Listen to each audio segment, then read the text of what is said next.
Taking an intergenerational perspective means we need to think about where are some of the obstacles or barriers in the human system to bringing about water sensitive practices.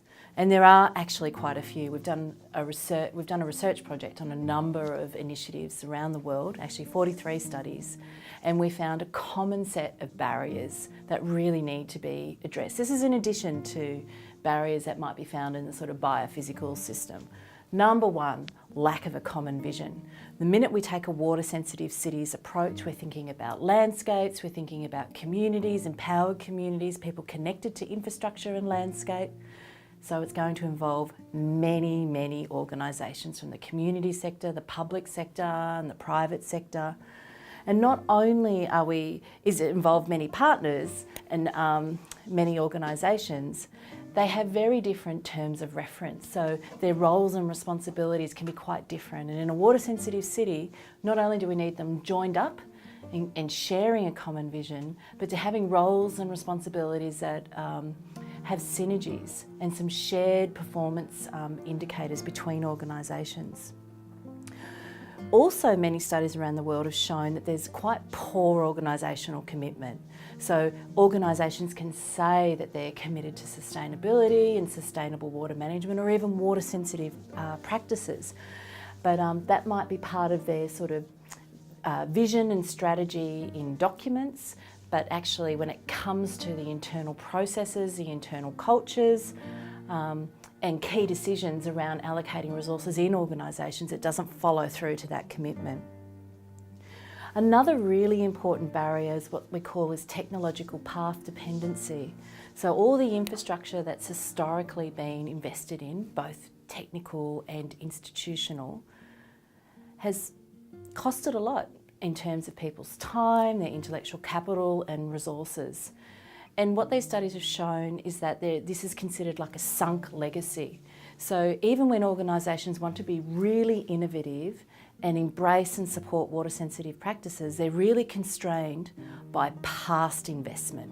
So past investment and past decisions makes it very difficult to find a business case to do something differently. Also, engaging communities.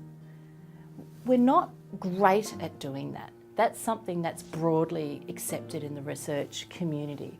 So we want to engage communities around water sensitive citizenry, water sensitive practices, but many organisations aren't actually building communities' fundamental knowledge around water management, really contributing to their skills to engage in a dialogue process. Rather, what the research shows is that many organisations go to communities and ask them what they think, without actually giving them the opportunity to really learn something and build their skills so that they can engage in that sort of conversation. So some scholars talk about that as a process of setting communities up so that they are just used as more of a marketing sample, and this is a problem that needs to be addressed. And perhaps finally, very few cities and sets of organisations actually have really good experience with integrated management processes, working with communities in detail on questions about water servicing. So that lack of experience actually poses itself as a barrier as well. So those barriers are right across the regulatory, the organisational, the political, the community experience, as well as the legacy of past decisions that provides a pulling force to keep organisations and cities and politicians essentially propagating the same sort of solutions into the future. These are problems in the human system that we really need to address if we're going to make water sensitive cities a reality. Given the significance of the range of challenges that are in the human system for getting to the water sensitive city, it's important that we try and understand or diagnose, well, what is the human system and how can we create change? And a simple way of thinking about that is we think about the human system as involving an interplay between actors, and that's people and organisations, entities that can exercise a level of will and autonomy and thinking, but also institutions, the rules and the forms of decision making, the law, the policy procedures. And what we know is that there's always an interplay between actors and institutions, and that interplay is constantly moving. And sometimes one introduces a new rule, a new piece of legislation, or a new policy that will affect the way people make decisions and actors behave. But also networks of people can get together and lobby and strategically change the rules of the system that they're playing with. So it's a dynamic interplay. So when we want to think about how to overcome these barriers, we need to be thinking about what can we do about the rules of the system, particularly across the city, that underpin water management, the soft rules and the hard rules, and who are the key actors, the key champions, the key leaders, the networks and organisations that can really push a new agenda, and how do we bring those two together to create change? Institutional change requires 3 types of actions.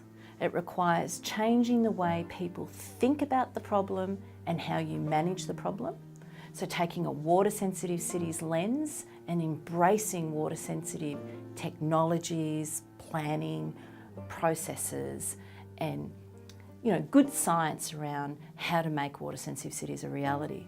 But it also requires a normative shift. It requires a shift in what we value as a community. We value waterways. We value reliable water supplies. We value really beautiful and attractive landscapes. We value that water can help enhance social cohesion and social capital. We value how water can contribute to a sense of pride and place in a city.